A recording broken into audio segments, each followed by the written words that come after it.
Hello everybody, welcome back to my channel. My name is King Sam and today we are talking about how to smoothen your animation to make it look a little bit more awesome and buttery. I like the sound of that. So without talking too much, let's get right into the video. So in After Effects, there's something called Easy Ease, and if you have watched a lot of my videos, you see that I use it a lot because it's awesome.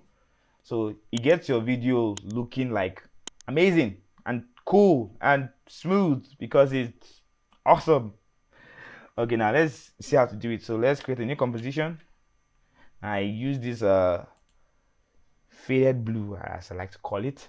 So I'm using 1920 by 1080 for 30 frames per second, 5 seconds, and click on OK. Now you're just going to come over here, click on ellipse tool to bring up our circle, and let's draw a basic circle. Good and fine. Now I'm going to go to about 15 frames in, because never start your animation at the beginning of your timeline. Don't do it. Don't just do it. It's horrible. So first thing I'm going to do is I'm going to click on P to bring out my position property. I'm going to make a keyframe here, and let's move to about 1.5 seconds, somewhere around here, and let's move it by holding shift so it doesn't change the position, somewhere around here. Oh, see, I forgot something.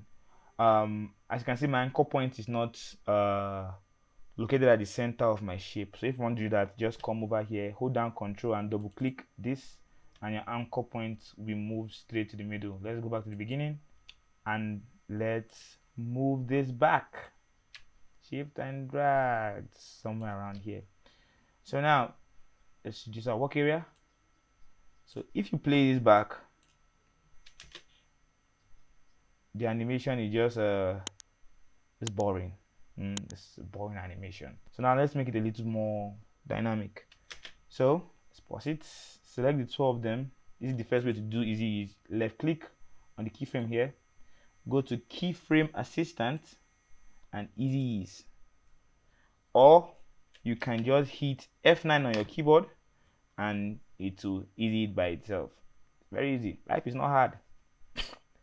So the next thing we're going to do is let's play it back and let's see how it's changed. So you can see it. What easy just does is basically at the beginning of the keyframe here, it starts off slow, increase speed, then reduces velocity back. So we can edit this if we want by opening our graph editor here. And you can see the speed is small here, increases, then comes back down. But I don't want it like that. This is it gives them a little more panache, but I want it to be a little more awesome. So next thing I'm going to do is I'm just going to click this and drag it here like this. So the speed goes up fast, but it comes down slow. So if we go back to our and test it out. So if you look at it, it gives a little bit more movement and dynamicity. Yes, I love that word, dynamicity. I don't even know if it's a real word, but and that is it, guys. Please, thank you for watching my video. Remember, like, share, subscribe. I'll be dropping more short form content, and I'm working on a long form content that will be dropping either on Saturday or on Wednesday. So until next time.